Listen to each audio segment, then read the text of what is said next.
बिस्मिल्लाहिर्रहमानिर्रहीम। असां बेदा उॿरण लाइ छॾे ॾिना आहिनि।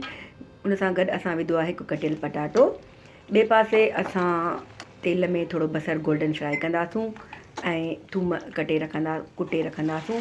जॾहिं बसरु गोल्डन थी वञे सुनहरो, पोइ उन में शामिलु कंदासूं थूम कुटियल ऐं टमाटो, ऐं उन सां गॾु हेड, पीठल धाणा, ॻाढ़ा मिर्च, लूणु ऐं थोरो अछो जीरो।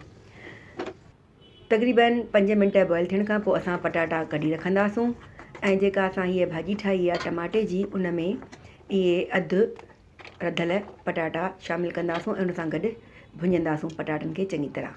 ॿिए पासे तक़रीबन 12 मिंट बॉइल थियण खां पोइ असांजा बेदा चङी तरह बॉइल थी विया आहिनि। पोइ उन्हनि खे छिले हिकु पासे करे रखंदासूं। हेॾां असांजा पटाटा भुॼी विया आहिनि। उन्हनि में असां पाणी शामिलु कंदासूं ऐं पाणी विझी पोइ उन में छिलियल उॿरियल बेदा विझंदासूं। चङी तरह मिलाए पटाटनि जी रस सां बेदा, पोइ उन जे मथां विझंदासूं असां कटियल सावा धाणा, पुदीनो ऐं सावा मिर्च। थोरो मिलाए वरी आख़िर में असां शामिलु कंदासूं पीठल गरम मसाले जी चपटी। तयारु आहे असांजो बेदनि ऐं पटाटनि जो रस वारो ॿोड़, यानी बेदा ग्रेवी। ज़ाइके में तमामु लाजवाब ऐं मज़ेदार थींदो आहे।